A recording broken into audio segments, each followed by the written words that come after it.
you think he'll recover? I don't know. It's too soon to say. We should let him rest. There are thousands of bodies piled in the streets. He's been very feeble for weeks. He can't get up. He doesn't speak. Do you think we should call a doctor? Call a doctor? Here? You're right. Let's just hope he wakes up one of these days.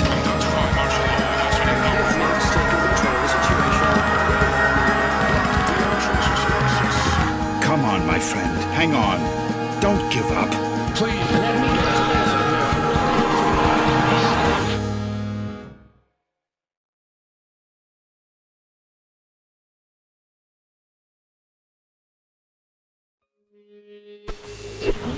Wake up, Michael. Come on, you have to wake up.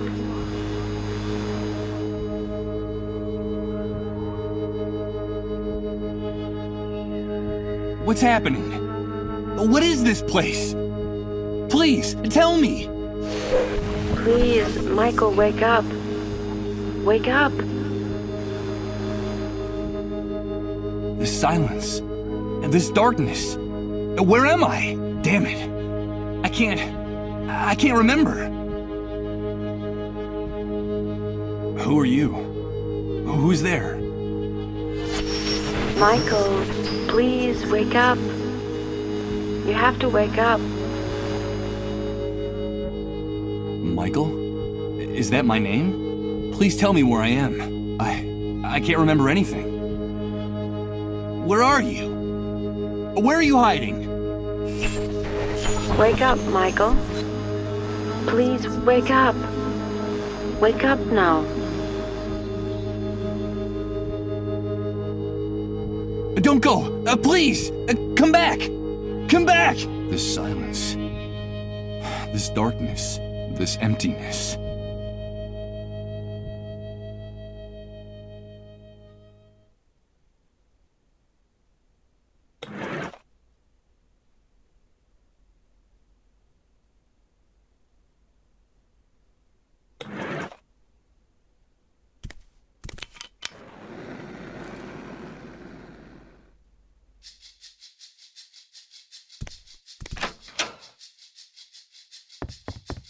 Good morning.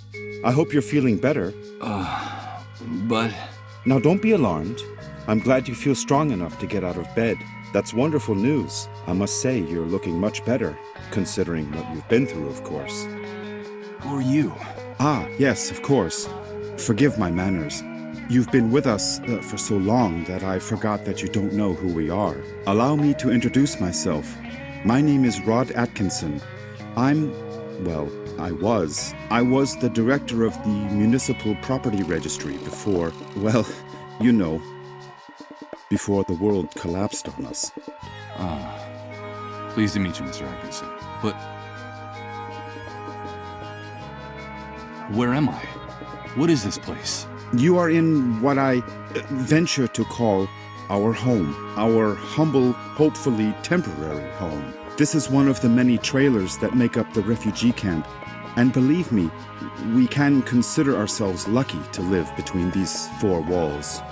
Most of the inhabitants of this hellhole, excuse my crude language, have nothing more than plastic tarps and cardboard for shelter. Wait a second. Did you say refugee camp? Yes, of course. The Facility for Temporary Accommodation of Disaster Victims is what they called it. You know, after the army declared martial law following the catastrophe. You look a little confused, if you don't mind my saying so. Do you really not know what I'm talking about? I don't know. I'm afraid not. Let me ask you. Can you tell me what I'm doing here? Yes, of course. I think we owe you an explanation. A few days after the Great Wave, we found you lying in a ditch near the airport. You were badly injured and unconscious. We couldn't just leave you there. Someone had already stolen your luggage and identification. It was awful. So we decided to take care of you ourselves and brought you here. You've been with us ever since. By the way, I should tell you that when we found you, your clothes were ripped to shreds, so we threw them away. The clothes you're wearing now are mine. You'll find more things in that wardrobe. If you need anything, just help yourself. Thank you, Mr. Atkinson. But...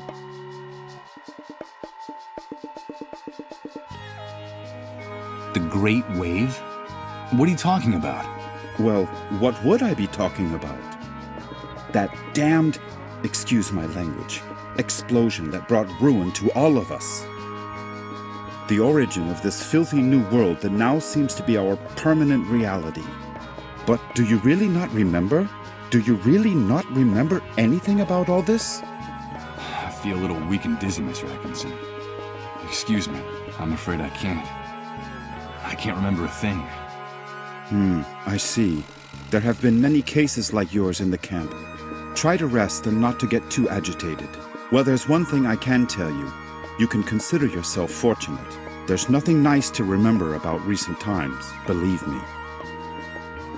You said with us. Who else lives here? Ah, yes, of course. I still haven't properly introduced my family to you. Now is a bad time, but I promise to make proper introductions later. My wife and I sleep in the other room. And, well, little Colin sleeps with us. Colin? Yes, Colin is our only child. Our one ray of hope since the catastrophe. I'm going to confess something to you. Colin is the only reason my wife and I still struggle to keep going in this new world. We would have given up a long time ago if it weren't for him. Of course. I understand. So that was your wife's voice that woke me up a few minutes ago, right? My wife? No, that's impossible. My wife has been with me in the other room the whole time. We haven't come out of there for hours. But I'm glad you're feeling better and are fully conscious now. I guess we could say you've been reborn. And although the circumstances aren't the best, simply being alive nowadays is practically a luxury. So, welcome to our home. From what you've told me, I see that you've saved my life. I'm very grateful, Mr. Atkinson. No, please. You don't have to thank us. We just did what we had to. It's our moral obligation to uphold the ethical principles of civilization in this new world. But call me Rod, please. And, well, we also did it for Colin, you see. What kind of future does he face if we accept that it's every man for himself, that no one cares about anyone else? It's a terrifying prospect, don't you think? We're just doing whatever we can to avoid that future, that's all.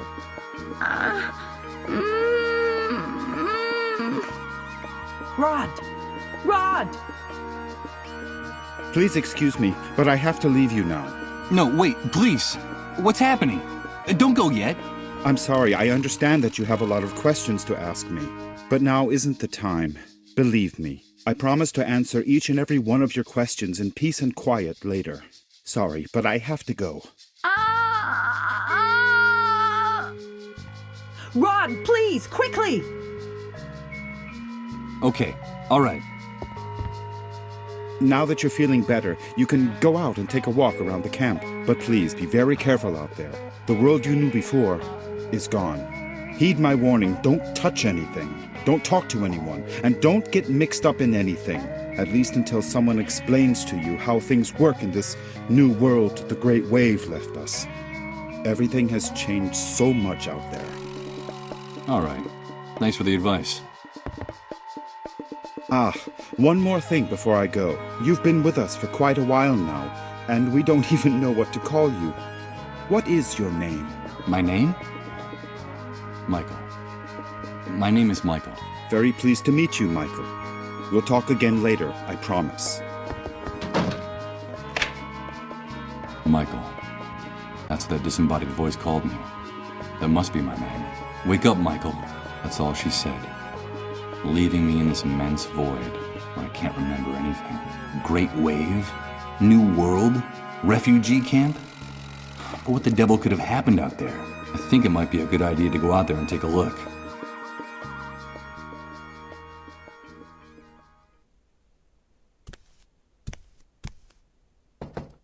Impossible. It's locked. I'm afraid my host forgot to unlock it before he left.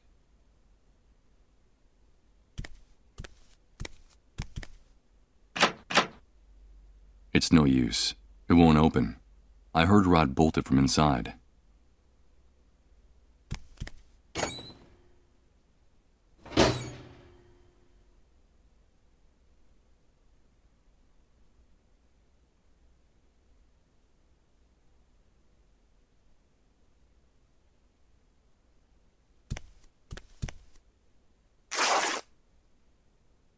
Well, look at that. When I pulled back the sheet, part of it got torn on the spring sticking out of the bed frame. I hope Rod doesn't notice. The bed frame under the mattress is so battered that one of the springs is turned into a very sharp protruding object. A depressing sight. A damp mattress on a bed frame and dirty, rumpled sheets. This is the bed where I've been convalescing all this time. It's an unframed snapshot, stuck directly on the wall of the room. 2 adults and a child smiling at the camera in what looks like an enormous yard. One of them is Rod, my host.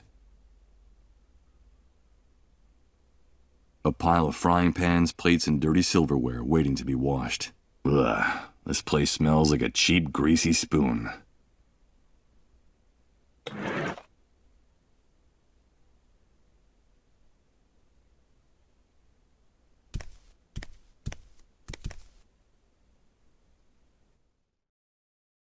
Good God, what the hell happened here? Rod was right. I don't know what hit this place, but whatever it was, it struck into its very foundations, without any mercy whatsoever. What's happening now? You better hide, dude. Don't you know that it's dangerous to show your face when the cleanup brigades come into the camp? You're new here, aren't you? Yeah, you could put it that way.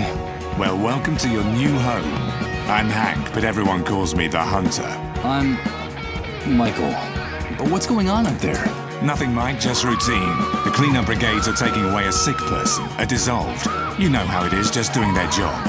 Ironically, that house belongs to one of the camp moles. Those traitorous scumbags. Brigades, dissolved, moles. I don't know what you're talking about. I can't remember anything. Oh, I see, you're a blankhead. Well, you better get up to speed real quick if you want to survive here, Mike. Find me if you need help, dude. I can get you whatever you need. Doesn't matter where it is, how fast it runs, or where it tries to hide.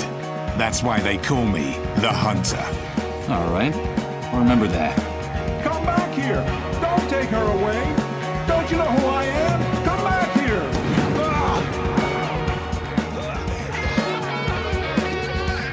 They shot that poor man in cold blood. But why did they do that? Hey, Hank?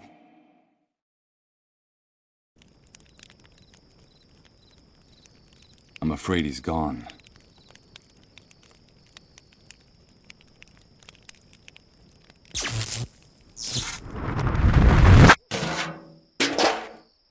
But what's happening? What is this? What the hell's going on here? Good God. I think I'm starting to lose my mind.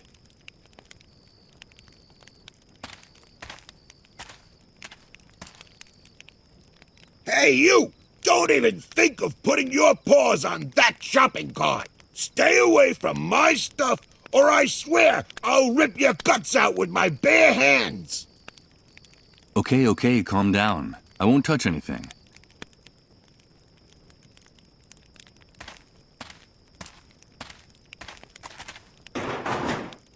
Time has left these hinges bent and rusted. There's no way I'm going to be able to break open this door with my bare hands. The half-scrap remains of a sports car that looks like a collector's item. From the style, it must have been worth a pretty penny a long, long time ago. But now, I'm afraid it's just scrap metal. It's the lot outside Rod's trailer. The ground is covered with trash, scrap metal, and broken glass. Something tells me it might not be a good idea to walk around here barefoot. Someone improvised a bonfire inside that drum. Although the smoke starts to irritate the lungs pretty quickly, it seems like the only heating system the camp inhabitants have. He must be one of the inhabitants of the refugee camp. What the hell has he got in that shopping cart full of junk? Ouch! Damn it! I managed to rip open the sole of my foot in a rusty nail. Hey! It's not a good idea to walk around barefoot in this enormous trash heap. You won't get very far without shoes. Yeah, thanks for the tip. The tip is yours to keep. But if you come near my things, you're a dead man. Understood? Wait, I recognize you. Aren't you the guy Rod's been taking care of in his trailer all this time? Yes, I am. Do you know Rod? Of course I do. Everyone in the camp knows Rod. You owe him your life. Don't doubt that for a second. Nowadays, no one in his right mind would do what he did for you, for a total stranger. Yes, I'm very grateful to him. But tell me, can I ask you a few questions? I've been hearing about an enormous explosion, the Great Wave. What on earth are they talking about? What kind of question is that? Where have you been all this time? Sleeping in a cave? Well, you could say that. The Great Wave is the reason we're confined here like animals. The entire world went to hell in a handcart that day, and we went with it. I've been able to see that with my own eyes. Can you tell me anything else? Okay, I'll tell you what I know. The Great Wave hit us one Friday afternoon right out of the blue. I remember it perfectly because I'd just come out of an important meeting at that precise moment. I'd made a lot of money from a very fat contract. Yes, sirree, Bob.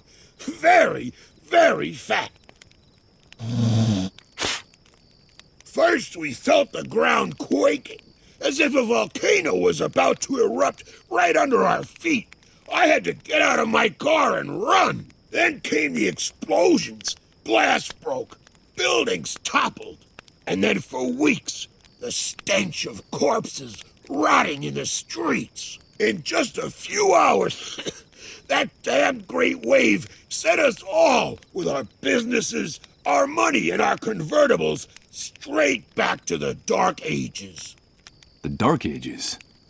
Of course!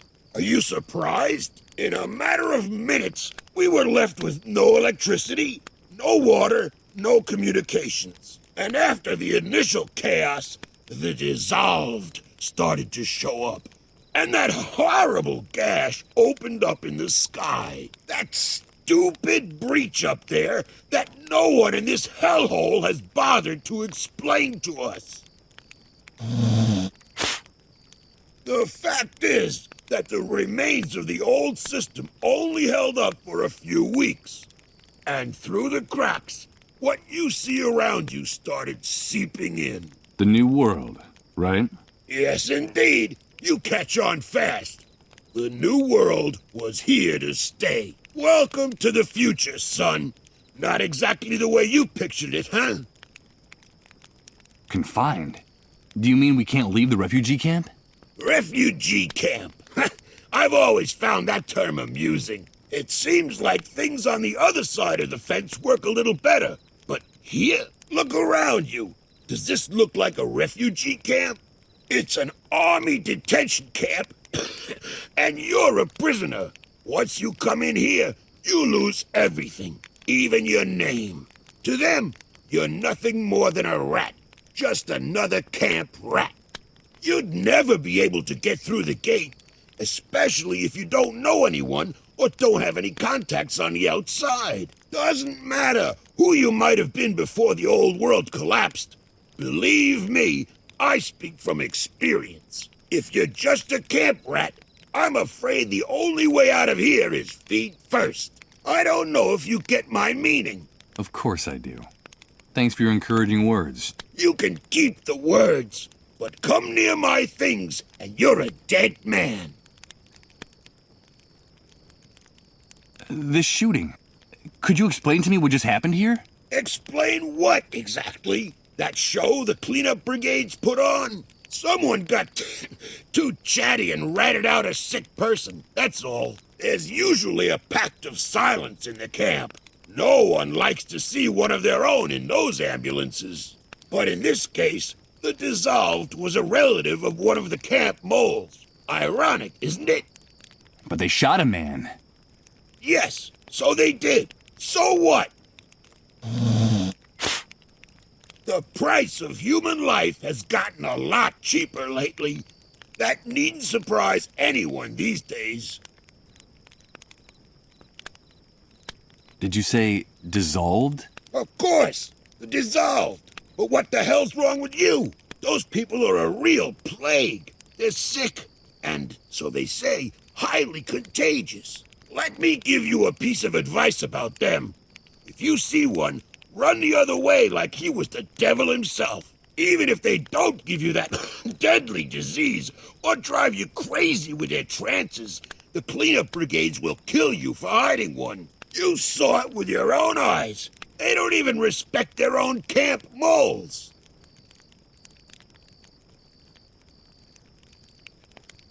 A camp mole? What is that exactly? A spy. A stool pigeon. It's in the Army's interest to control the camp from inside. And so they pay some of the inhabitants to feed them information about what happens on this side of the fence. Who comes in, who goes out, who causes trouble, and, of course, who gets sick. They're scumbags, but very well-paid scumbags. And they have certain privileges that no one else in here has. Never trust a mole. They'll do anything to hang on to the favors the Army gives them in this hellhole. Okay. I'll take your advice. You're welcome. But stay away from the shopping cart or I'll rip your guts out. Got it?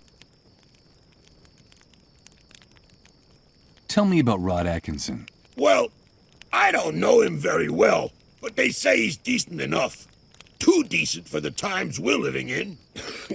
Did you know that before coming here he was someone important? I think he worked for the government, and he still has some good contacts on the outside. But they're not good enough to get that stupid do-gooder and his family out of here. Stupid do-gooder? Well, you know how it is. Rod is one of those good Samaritans who think they can save the world. He has helped a lot of people in the camp, but I think he's going to run into problems. I reckon that he's too weak for these times.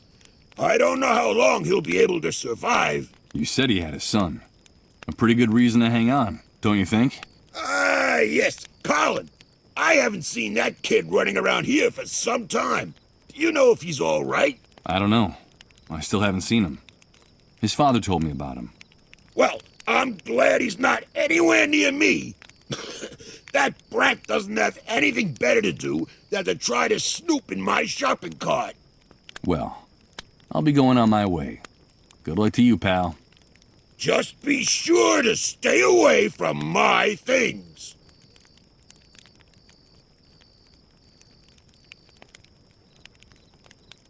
A bunch of shacks, trying valiantly to stay standing in a sea of mud and trash. I can't imagine how it must be to live in one of them.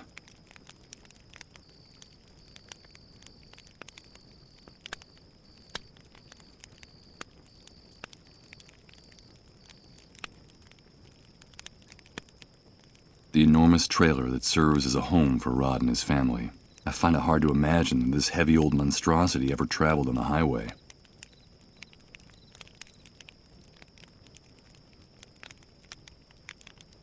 No.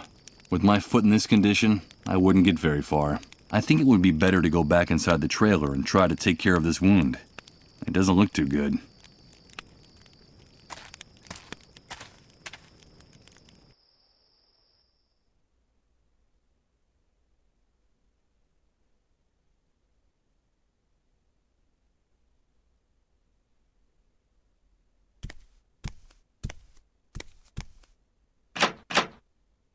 It's no use. I'm not going to snuff out this oil lamp. This place looks sinister enough with light.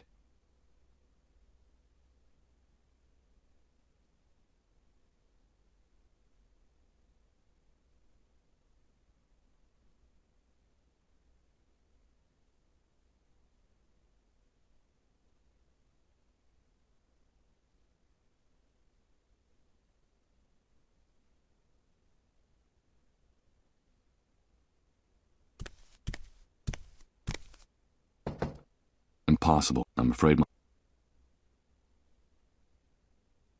I can hear people whispering on the other side. It's the door Rod went through after hearing those moans, the same one he made sure to bolt shut.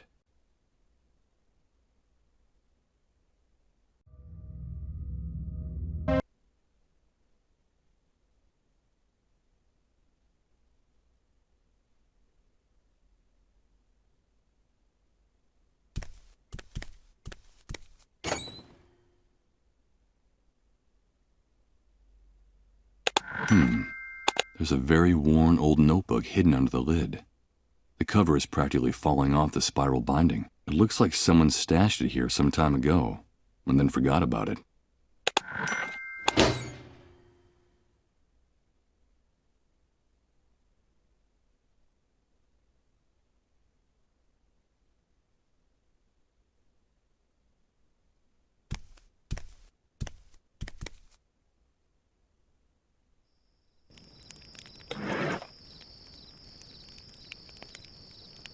It's an old accounting ledger that still has a few blank pages left in it. From what's written in here, it looks like someone was using it as a diary before ripping out almost all its pages and leaving it inside the oven in the trailer.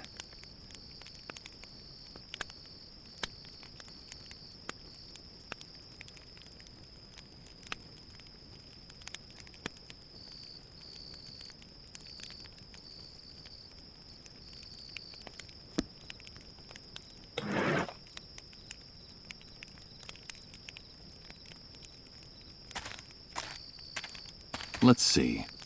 I could swear that the lid is just the right size for this drum. Perfect.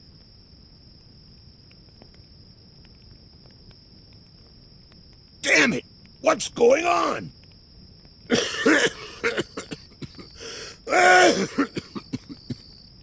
This damn shithole is going to be the end of us.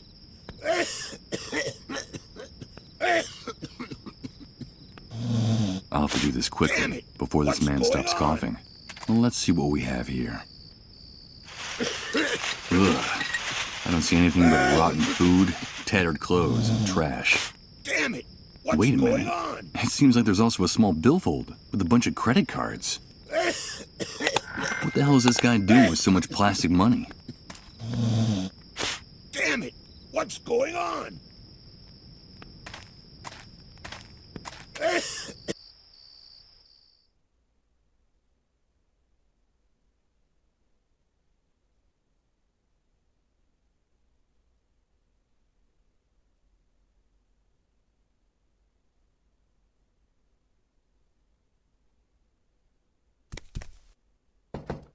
Impossible.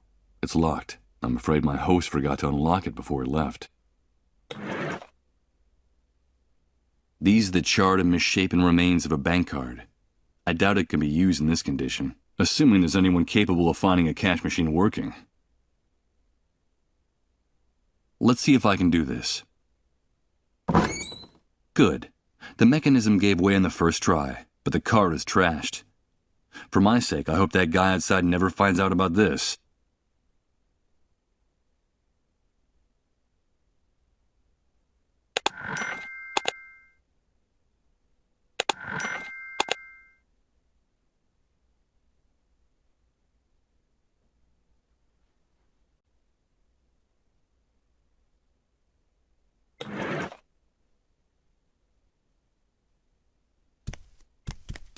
Okay, let's see how well this protruding bed spring can cut.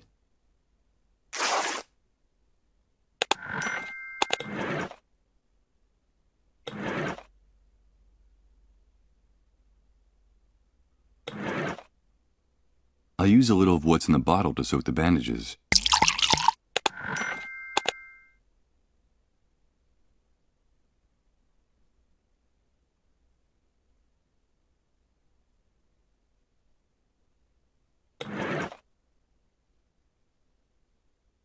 A handful of bandages soaked in scotch. I guess I just came up with a homemade antiseptic.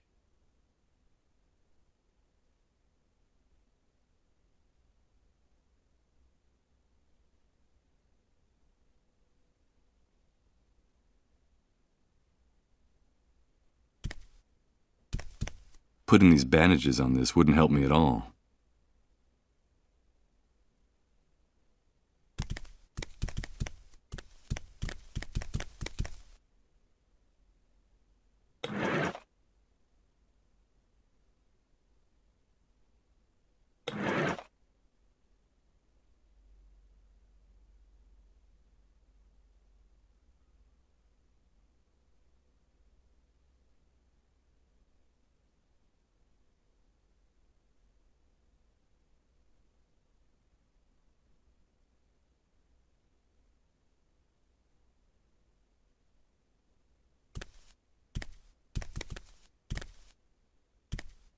Here goes. I'll use the bandages on my foot. I hope the alcohol is enough to keep it from getting infected. Let's pray this improvised remedy doesn't lead to a delightful case of gangrene. What bastard put a lid on the drum? You tried to suffocate me, you bunch of assholes! I think that guy out there just discovered the reason for a sudden coughing fit. Some coward in this shithole wanted to suffocate me! Me! Who was it? Who was it? Come back here so I can give you back your lid, you son of a bitch!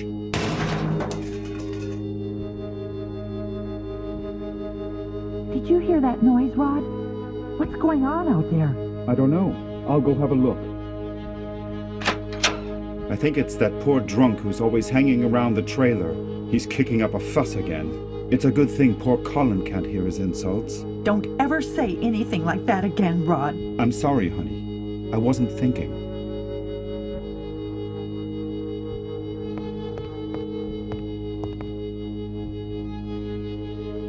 What are you doing here? Get out of here! You've no business being in this room! Rod, I'm sorry.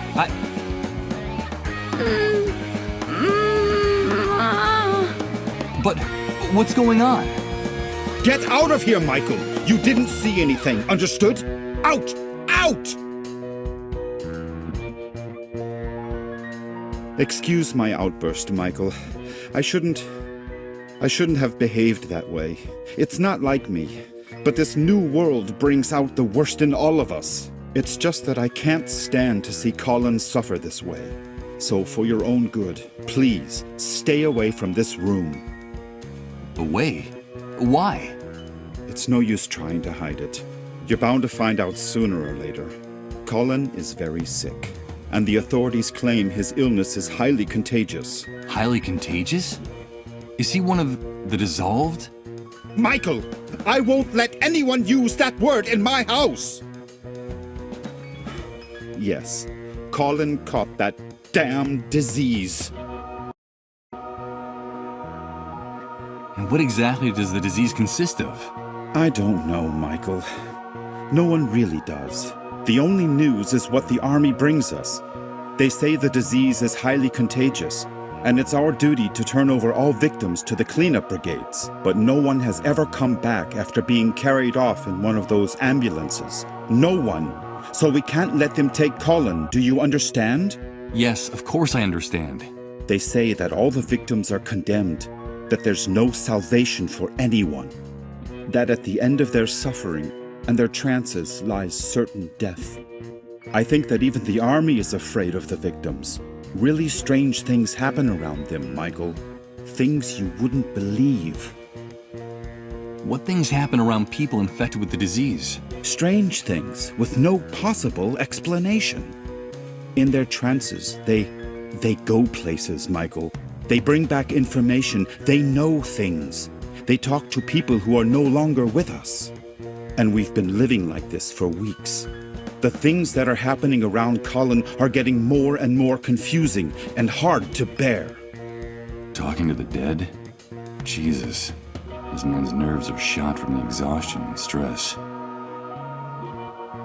But how did Colin get infected? We don't know. No one knows how the disease is spread. The only thing we know is that the disease appeared after the catastrophe, and that it's spreading like wildfire. So the Great Wave brought the dissolved with it? Yes, but don't use that word again. Not in this house, anyway. It's so cruel and disrespectful. In effect, that's the only thing we know for sure about all this insanity. The Great Wave took everything from us and left us with this epidemic. What's happening to Colin is terrible. If only there was something I could do. Well, Michael, you can help us. I'm convinced that our finding you was no coincidence. You've got to help us. But you said yourself that all the victims are condemned. What can I do? No, all is not lost. In the camp, there are rumors of a cure. It seems that in the city, on the other side of the fence, the victims have access to a drug. But we can't get it here. And my contacts out there, well, let's just say they can't do anything to help. So there's a drug that can cure them? Yes, but they say that producing it takes a long time and is very expensive. And so it's reserved for city dwellers who can afford to pay for it. Get us that drug, Michael. I beg of you, please. Colin's time is running out. Getting involved looks dangerous. I saw that shooting out there. There's also the possibility of infection. Infection? Are you afraid for your life, Michael? Without our help, you'd be dead right now. Dead. Don't forget that. What's more, I could help you in return. I could help you get back what you lost. Don't you see? Give me back what I lost? But you hardly know me, Rod. I know the essential part, Michael. I know that you're a blankhead. Blankhead? What the devil does that mean?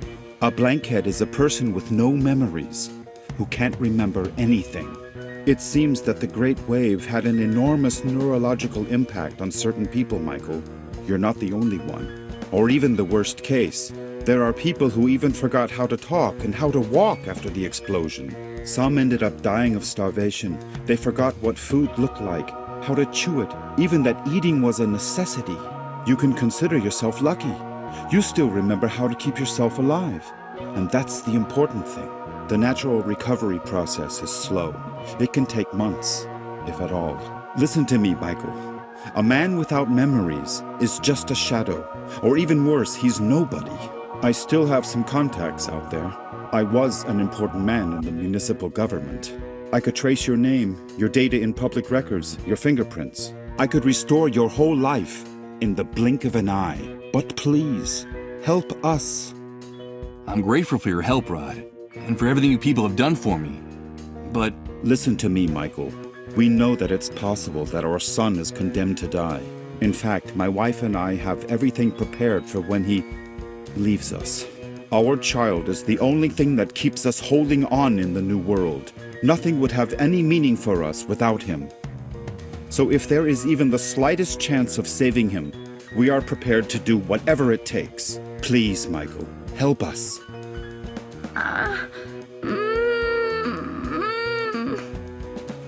For God's sake, listen to him. He's just a child. Rod, come in here, quickly! Bring us that cure, and we'll help you get your life back. Colin is our only hope in this new world. Help us save our future, and I'll give you back your past. I promise you. Goodbye, Michael. no, Rod, wait. Bring a drug? Is he out of his mind? That man wants me to put his son's life in my hands? I can barely remember who I am. And I probably wouldn't last more than a few hours out there. But Rod was right. A man without a past is nothing more than his shadow. He offered to help me get my life back, my memories. So if I want answers, I have only one possible course of action: to get that drug. Wait a minute. Before leaving, I should write down everything important I find out in this notebook. It might come in handy if, as Rod says, I'm one of the blankheads the Great Wave left in its wake.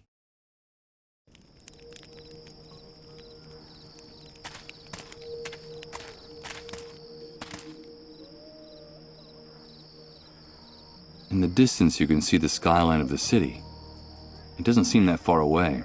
From what people say, things work somewhat better there. Could that be true? A quick glance at these tents is enough to make you realize how forsaken these poor people are, confined against their will inside the camp.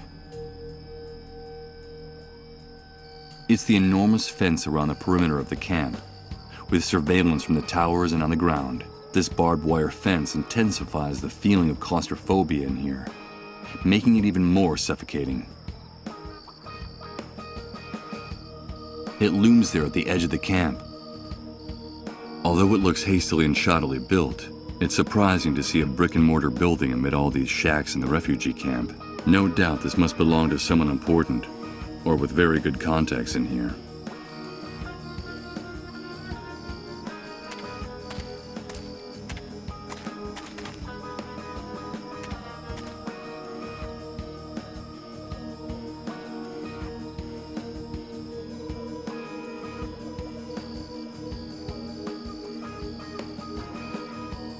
It's difficult to make out anything from here, but it seems like a dry riverbed crosses the dirt road leading into the camp.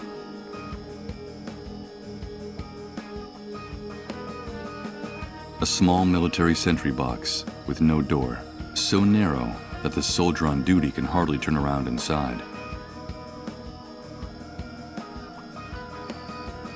This is the barrier that vehicles pass through to get in and out of the camp. The soldiers keep it lowered and extremely well guarded.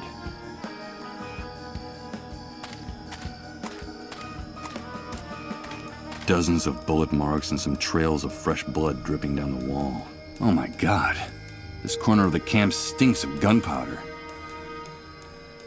A pool of blood mixed with mud marks the spot where that man, the mole, was shot. It gives me the chills. They may be able to kill with impunity, but it's still the scene of a crime.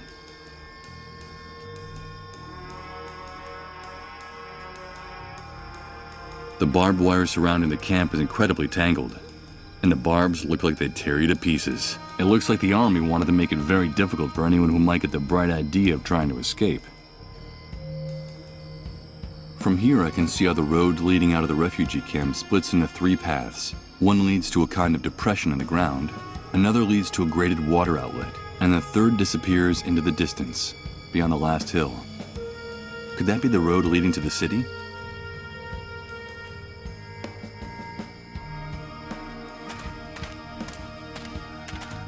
Where do you think you're going, Rat?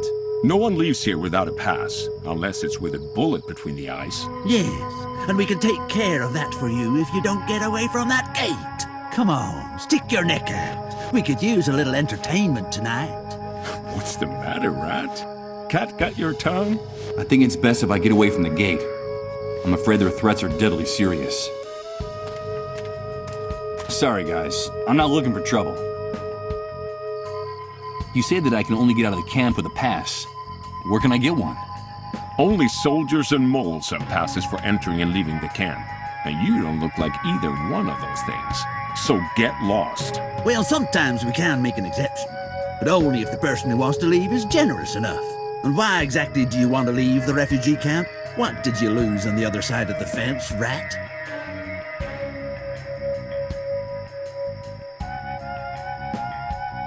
So, I've heard things are better in the city. Is that true? Yeah, it could be. But that's none of your business. What do you care? If you're gonna die in this dump anyway.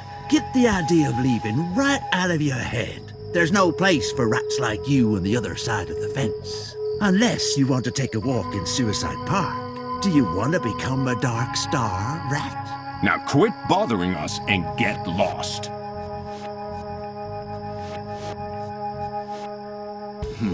I just want to help a friend's kid, that's all.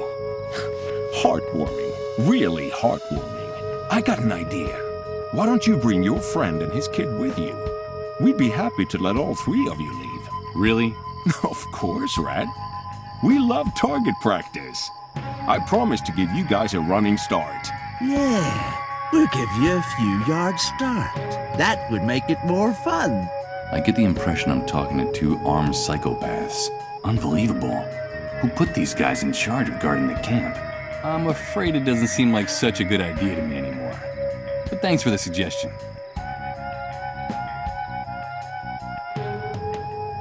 But why are you calling me Rat? Who's in charge here? Well, did you hear that? It looks like we have a new kid on the block. Let me ask you something. If you people living in this camp crawl around in garbage, build your houses out of garbage, and eat garbage, what else are we going to call you? We're in charge here, the ones with the rifles. That's the only rule you need to know. See all those dark stains on the wall next to the barbed wire? Yes, I see them. They're the guts and brains of rats like you who forgot the golden rule. We call it the Wall of Shame. We're in charge here. That's pretty easy to grasp, isn't it? But sometimes one of you forgets. And that gives us some more motivation to make you better students. So, how's your memory? My memory? That's funny. In another context, that would be an amusing question, but there's nothing amusing about these animals. My memory works well enough to remember who's in charge here. Don't worry. You catch on fast, right? That's a good thing. Now get out of here. Nice motorcycle. It is, isn't it? It's ours. So get anywhere near it, and you'll end up against that wall. You don't have the authority to touch it, or point at it, or even look at it. Dare to touch it with your grubby hands, and you're a dead man. I guarantee it. Got it? Okay, understood. I won't bother you anymore. Get lost. Clean and well-maintained. This bike is without a doubt the best-looking object in the entire refugee camp. Although, that's not saying much, considering the disastrous condition of everything around me. Maybe this leather saddlebag contains tools for motorcycle maintenance. Like well, I'm sure I could drive it. I have no idea how these machines work.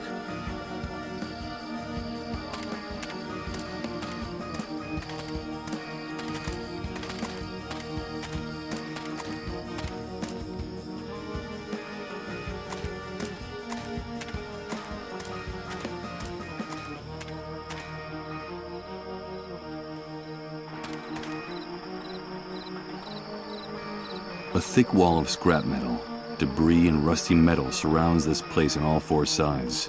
It's a good 20 feet high. I can't believe it manages to stay up.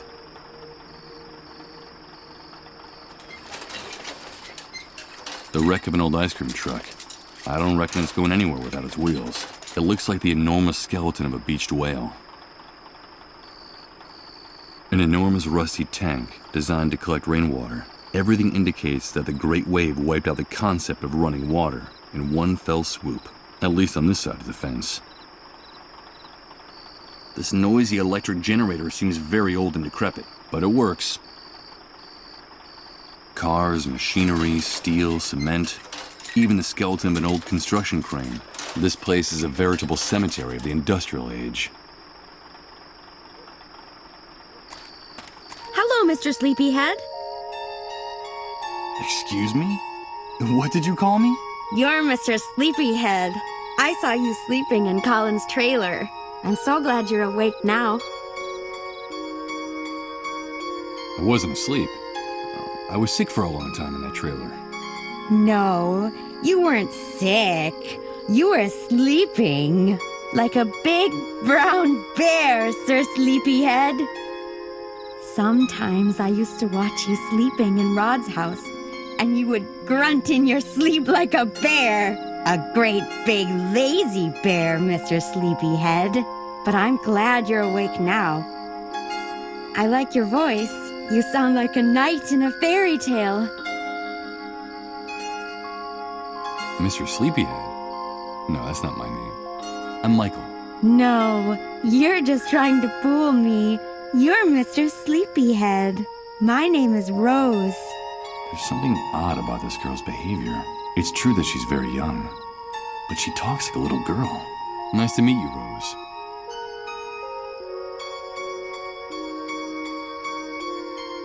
So, do you know Rod and Colin too? Of course. I go over to their house a lot.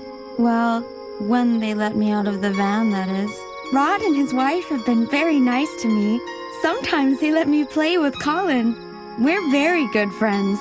Are you a friend of Rod's and Colin's too, Mr. Sleepyhead? Yes, I'm friends with them too. Do you want me to tell you a secret, Mr. Sleepyhead? Of course. I have your old clothes. The ones you were wearing when Rod and his wife found you. I have them in the van. They were going to throw them away, but they gave them to me to wrap my baby in. He'll be cold now that winter's coming. Your baby? You have a baby, Rose? Yes, I have a baby, but he's not with me right now. He got lost. Have you seen him? Do you know where he is? I have another secret to tell you, Mr. Sleepyhead. Back in the van, Rose, now. Move your ass. Get in there. Another secret? Just a minute. Wait! Get in that van, Rose. It's a very important secret, Mr. Sleepyhead. Something about you. Something about before the Great Wave. But first I have to find my baby. Have you seen him? Come on, Rose, you heard me. You don't want to get us mad now, do you? I have to go. Goodbye, Mr. Sleepyhead. Poor girl. She's obviously mentally ill. She's just a little girl in a grown-up's body. And you, if you want to go in there with her, you gotta pay like everybody else.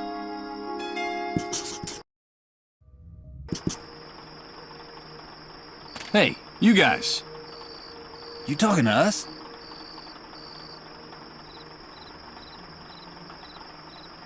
That poor girl's not right in the head. She acts like a little girl. How can you people be so unscrupulous? Rose is an adult. She's earning a living. Like we're all trying to in this camp. Mind your own business, pal. You're abusing a poor, disturbed girl. Us? Taking advantage of Rose? Us? You want to insult us? We're giving her room and board. She's got nothing to complain about. But she's got to work. That's the only thing we ask of her in return.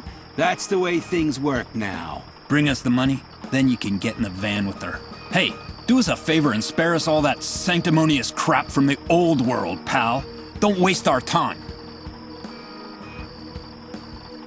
Is that an electric generator? I've seen very few of these around here. Yeah, in this hellhole, you can count them on the fingers of one hand. Nowadays, you can't buy generators like this anywhere. And with the power grid all blown to hell, you can bet that one of these is worth more than your life. We use it to light Rose's room. We like to protect our, investments. So don't get too close to it. These things are very fragile, and they have a bad habit of getting lost. Now, we wouldn't want that to happen, would we? I don't have anything more to discuss with you.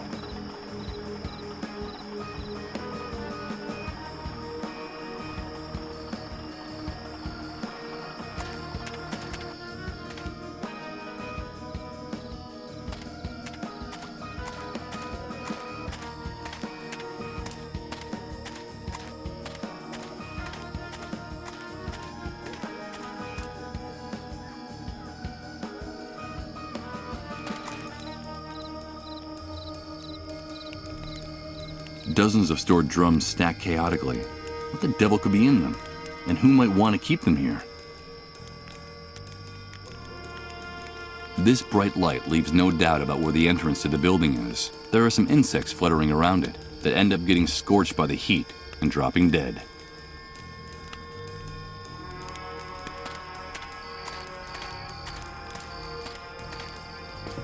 It's a thick cable that runs along that building's roof, but I can't see it very well from here. It's too high. Okay, here goes. It's impossible to budge these drums at all. I don't know what they contain, but whatever it is, it weighs a ton. Dented, dirty, and in pretty bad shape. In this corner of the camp, there are drums stored everywhere you look. Another brick-and-mortar building. That's the second one I've seen inside the camp. These structures stand out like mansions in the misery that dominates this place. Its owner must be someone important.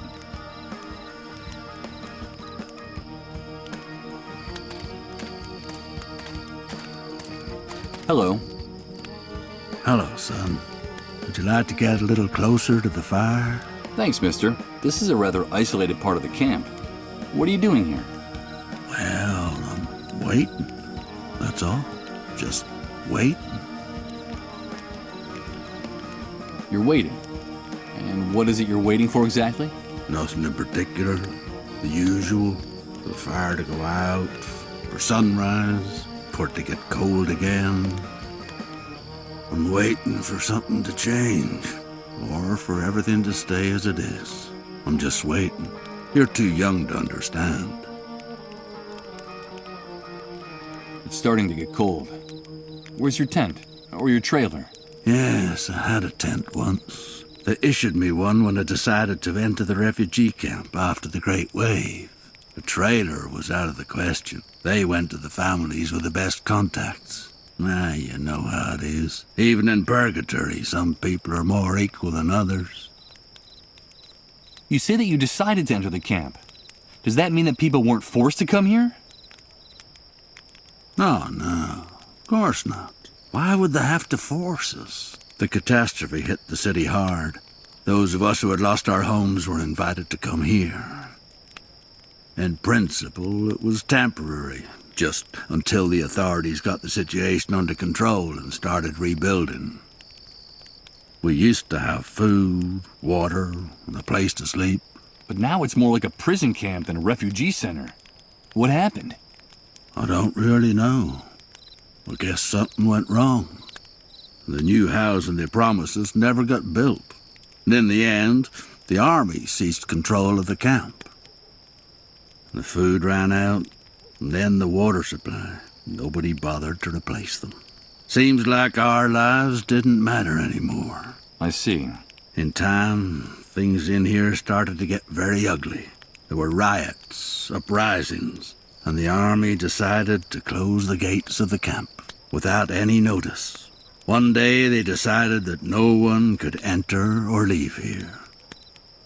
Well, actually, people still could.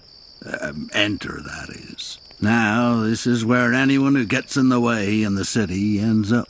Or anyone they don't know what to do with. So, this has turned into something like a concentration camp. That's right, son. That's exactly what it is. You know, it's funny. I remember when my father told us about the war in Europe, about all the persecution, deportations, those overcrowded cattle cars. That all sounded to us like an old movie, an old horror movie. And look at us now. I guess some things never change. They just stop being visible for long enough for us to forget about them. And where's your tent now? It was stolen from me a while back. They fetch a good price on the black market now. Stolen? But how could anyone... You seem to be new in the camp, am I right? These things happen nowadays. It's best to take things as they come. The reality of the new world is very simple, son. The soldiers and the moles do whatever they like on this side of the fence. And the hunter and his men run the black market and all the dirty rackets. I suggest you memorize all this. The hunter? I've exchanged a few words with him, but I hardly know him. Yes. The man who protected me during all the shooting. He seems like someone with good connections and some answers. Could he know anything about the drug for treating the dissolved? Do you know where I can find him? You can find him in those barracks at the back. That's his... well, let's say it's his logistics office. Now, the hunter is very dangerous. Watch your step around him and his men. I happened to meet his father when he was young. He was a violent, degenerate son of a bitch. A real asshole. And I'm afraid his son has followed in his footsteps. Let's talk about something else. So tell me, is there any way to get out of the camp? I'm sorry, son.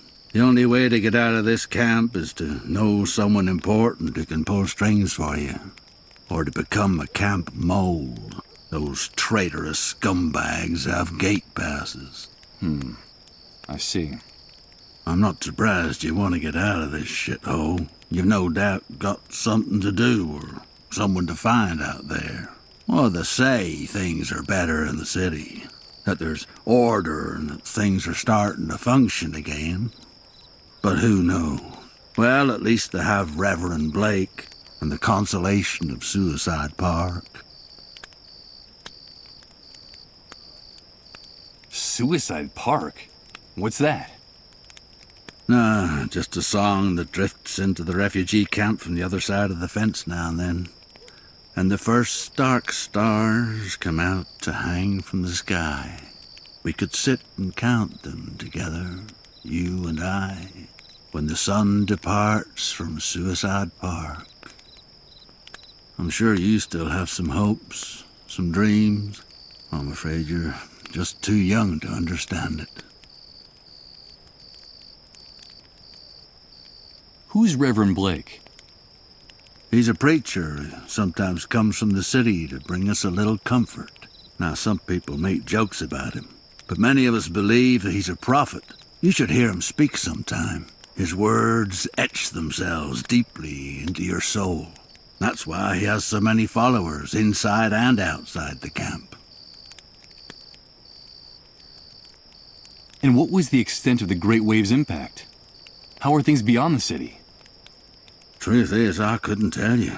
In the first days, the chaos was so overwhelming that no one worried about anything beyond their own backyard. We victims were disoriented, cut off from the world. Then I came into the camp and news from far-off places doesn't reach this prison. I'm afraid you'd have to leave here to get the answer to that question. It's starting to get cold. Where's your tent? Yeah, Let's talk. I should be going on my way. Have a pleasant wait, mister.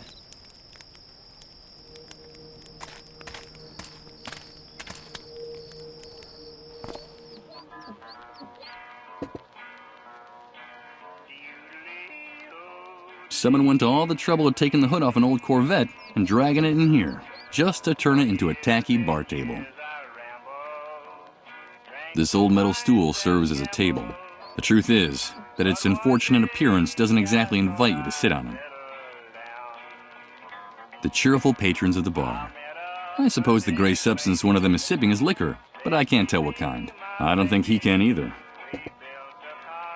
Stain from spilled drinks, rings from glasses and rust. The bartender looks out from the other side, seemingly bored and apathetic.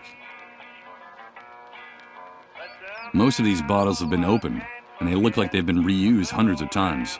They're filled with a grayish liquid with a rather unappetizing appearance. That's the background music for the establishment. The speaker is cranking out a dreary, droning country song, and it's getting on my nerves.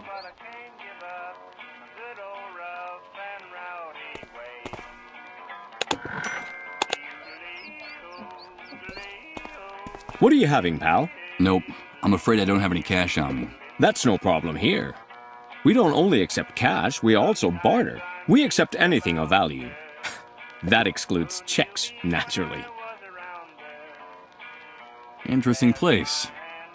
Are you the owner? No, pal, don't get the wrong idea. I only work here. This belongs to the hunter, like every other business enterprise here inside the camp. He's the head honcho. I see. What do you sell here? Anything you can eat or drink. Anything that fits into a box or a bottle. For other types of goods, talk to the hunter directly. What do you need? Liquor, tobacco, food? At the moment, I don't need anything like that, but I'll keep it in mind.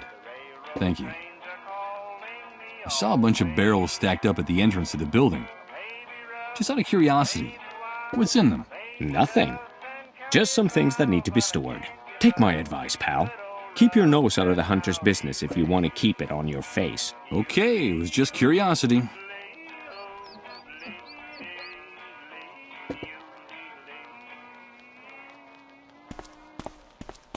Mike, my friend, it's nice to see you again. Hi. Guys, this is my friend Mike. He's new around here. We met at one of the cleanup brigade's latest parties. Isn't that right, dude? Pull up a seat and have a drink. We like to be hospitable to newcomers. Something tells me I shouldn't accept that drink.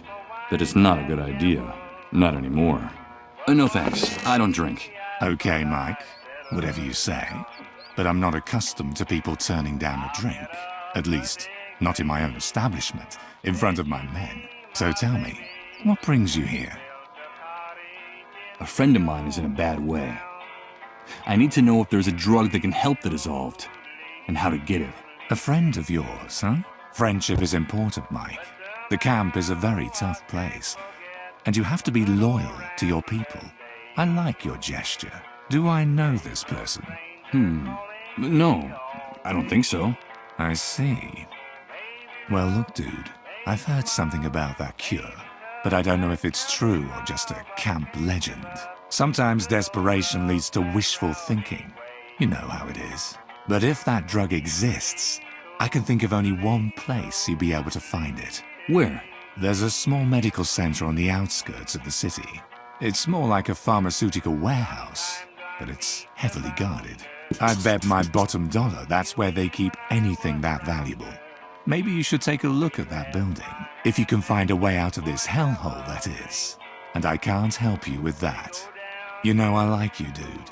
Let me give you a piece of advice. Stay away from those untouchables. From the dissolved. They won't bring you anything but trouble. What more can you tell me about the dissolved? Only what the authorities say. And that's all I need to know. The disease is fatal. And they say you can catch it just by breathing next to one of those untouchables. That's why they have to get rid of them as soon as possible. Have you ever seen one of those poor suckers die, dude? No, I haven't. Well, you're lucky, Mike. I don't recommend it. It's a horrible spectacle. It goes something like this. After weeks of drifting in and out of their trances, something happens inside their bodies. Something fails all of a sudden. The pain makes them kick and scream like pigs in a slaughterhouse. Then their flesh begins to melt, to become liquid. Do you understand, Mike? That's why they gave it that name. They literally dissolve. But that's terrible. Those poor people. On the contrary, dude, those bastards spread the plague. It's them or us. Understand? Anyway, you know how it works. The cleanup brigades tend to be more than generous with responsible citizens who help them with their mission of tracking down the dissolved. And can't you get hold of some of that drug for me? I don't get mixed up in things like that, dude. The army has made it very clear. Helping or hiding the dissolved will be severely punished. Not even collaborators are free from reprisals. You saw what happened to that mole. Those pigs are ruthless about this. What are you talking about, those pigs? That's camp slang. The soldiers, the cleanup brigades. The inhabitants of this shithole call anyone with a rifle and a uniform a pig. They can blow your head off right on the spot with impunity. Tell me, why do they call you the Hunter? That's a good question, Mike. You know my real name is Hank, but no one calls me that anymore. Now I'm the Hunter, because I can find you what you want, when you want it. You know, it doesn't matter where it is, how fast it runs, or where it tries to hide. The new world gave me a new name and a new life. A new life? Yeah, a new life. It's hard to explain, dude. But I think in a way, you and I are similar, Mike. That's why I like you. Let me explain it to you. It was the Great Wave. The Great Wave that changed and purified everything. The old world was a messy, complicated, and unjust place. After the Great Wave, everything became crystal clear. When all the old laws disappeared, only one rule remained. You gotta do what you gotta do. It's that simple. And that's the universal law that puts each of us in our rightful place. Do you follow me? You gotta do what you gotta do. Sounds like a handy way to justify anything and everything, even the indefensible. Yes, Hank, I follow you perfectly. I knew it. I knew you'd get it straight off, Mike. But don't call me Hank. I told you, that guy died in the Great Wave. I should be going now. Fine, Mike. You're welcome anytime. Remember, dude, here we can get you whatever you need. No questions asked.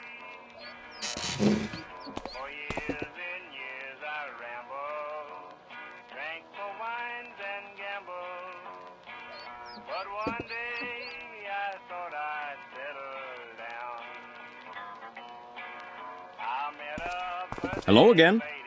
What can I get for you? What do you sell here? Anything you can eat or drink. And for others, what do you need? At the moment, I'm not really...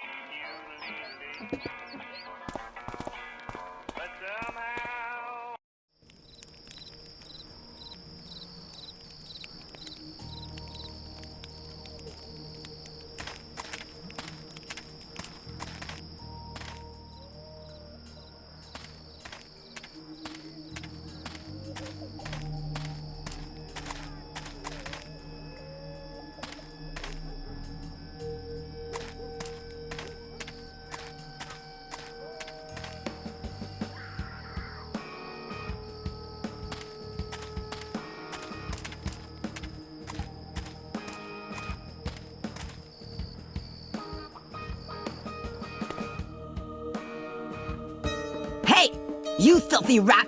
Get out of my house! Do you hear me? Out! Forgive me. We've got nothing left for you to steal. Go back to your sewer, you filthy rat! Scram! No, you've got it all wrong. I haven't come to take anything. But wait a minute. I recognize you. Weren't you with the man they shot out there a while back? Yes, my name is Misha, and that man is my husband. But what happened? Why did they shoot your husband? It's all your fault. All because of you camp rats.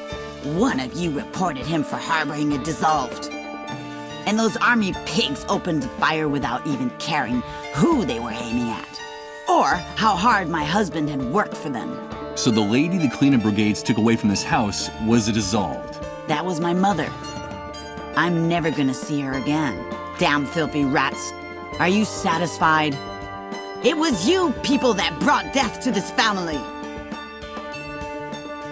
Why is everything all over the floor? Were you robbed?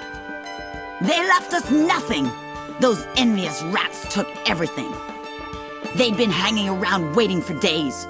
It seems like those bums have a sixth sense about where a dissolved is being hidden. When they saw my husband injured and lying on the ground, they forced their way in and looted our house. Bums? Envious rats? Who are you talking about exactly? Them! All of them! Everyone living here in this camp envies us. They envy who we are, what we have, our privileges, our army contacts. So they envy you because your husband is a mole. Is that right? Don't call him that, you worm! He collaborates with the forces of law and order. That's his job. And in this collaboration with law enforcement, wasn't turning in others of the dissolved one of your husband's duties? Shut up! Shut up! You envy us too! You're just like the rest of the rats in this camp. And what are the three of us gonna do when my husband's gone? We'll lose everything! The house, the money, our privileges. You said the three of us. Is there someone else in the family? We have 2 children, 2 small boys. And in this camp, envy eats away at everybody. Now we'll be outcasts. No one will help us when my husband is gone. Winter will come, our money will run out, and my children will starve. Those 2 brats wear me down with their antics. I have to chase after them all the time, but they're my children, and none of this is their fault. How is your husband? He's badly injured. One of the bullets went through his stomach. He's not gonna make it. He's really suffering. He's in excruciating pain. If we at least had some morphine to ease his pain. What privileges are you going to lose? As a collaborator, my husband always received special treatment from the army. More generous rations of food and water. A little money, clothes, a treat now and then for the kids. And now all of that's gonna end. We won't be able to leave the camp. When he dies, they'll take away his gate pass. We'll die locked up in here. Like you rats. Did she say a gate pass? Listen, Misha, I can help you. And just how are you gonna help us, rat? There's something important I urgently need to get from the other side of the fence. While I'm out there, I could also get some morphine for your husband. I've heard that things are better in the city. It shouldn't be too hard for me to find some, but first I need to get out of the camp. Like I told you, my husband has a pass that gets him through the gate. I could lend it to you, but I don't trust you. I don't trust you or any other filthy rat in this camp. Beat it! Get out of here! If I want to get my identity back, I need that drug for the dissolved. And to get it, I have to leave the camp. I have to do whatever it takes to gain this woman's trust. No matter how unpleasant I find her screams and insults. Listen to me. I'm not just another camp rat. I'm your friend. I want to be your friend. You told me you were worried about winter coming. Let me help you. I'll bring you food. Food for your children. Then will you trust me? I don't know. Bring me the food first. First you bring me food for my children, and then we'll talk about that pass. I'll do it. Nothing of interest. The floor of the room is littered with useless junk like this. But wait a minute. I think I can see something sticking out from under that piece of wood.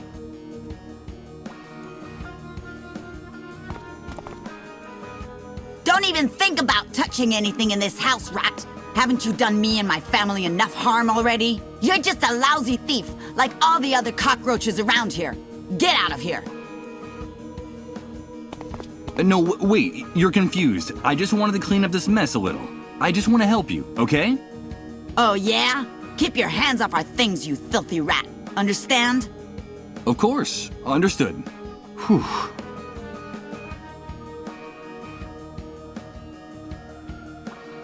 Some of the drawers have been torn out of this old dresser. Now they're torn apart and spread out all over the room. Better not. Knowing what's inside that room, I have no interest in going in. Clothes, knickknacks, and broken furniture. This room is full of broken, worthless junk. There's no question.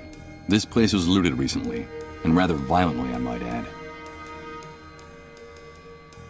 Someone knocked over that enormous bookcase with all its books, and considering what it must have weighed, several people must have been involved in all this.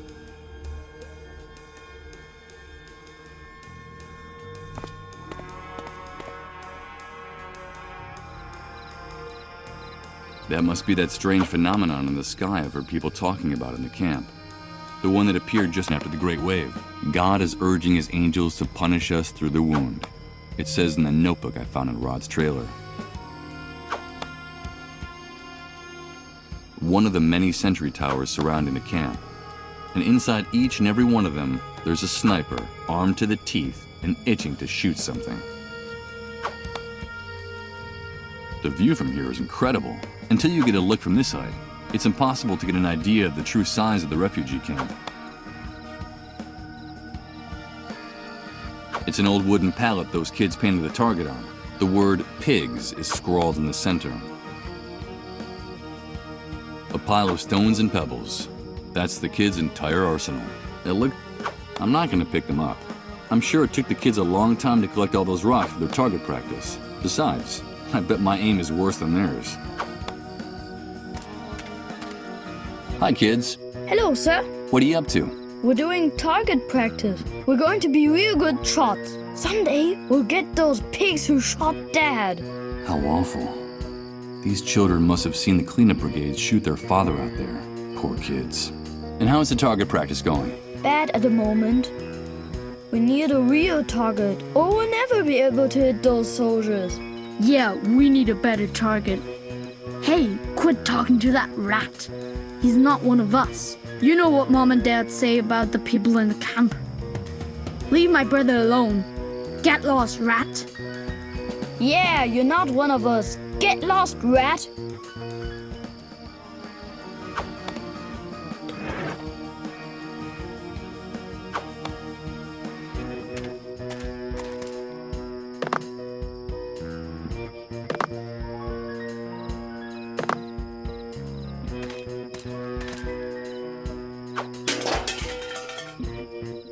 Thank you.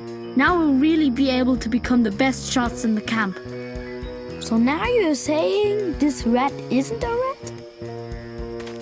No, I'm not. My name is Michael. Hello, Michael. So tell me, why do you want to throw rocks at those soldiers? We have to get revenge. We're big boys now, and that's what we gotta do. Those pigs shot our dad. We heard him screaming. He's hurt real bad. Mom said we'll never see him again. Damn pigs! My brother and I are gonna get them. All of them.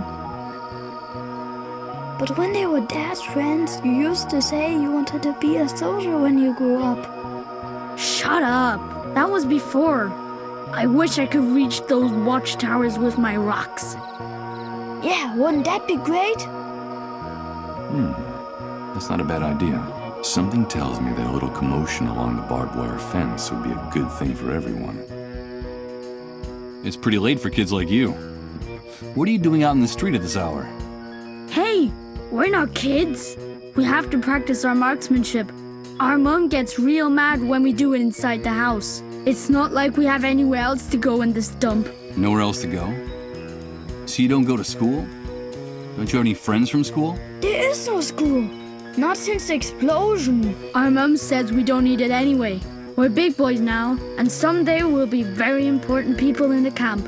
Just like our dad. That's why we don't hang out with the other kids around here. Our parents say they're rats. They'd be a bad influence on us. Yes, we're going to be brave and strong, like our dad. Right, Michael? Of course you will. I need your help, boys. How can we help you, Michael? I have to get something from inside your house. It's something I need so that I can help your father. Understand? But your mother is very agitated, and I need you to give me a hand with her. It's a mission. What do you want us to do, Michael? I need you to get your mother out of the house for a few minutes. Just long enough for me to go in and get what I need. Do you think you can do that? Of course, we're big boys. I'll owe you. I promise to give you a reward. Okay, let's do it. A mission.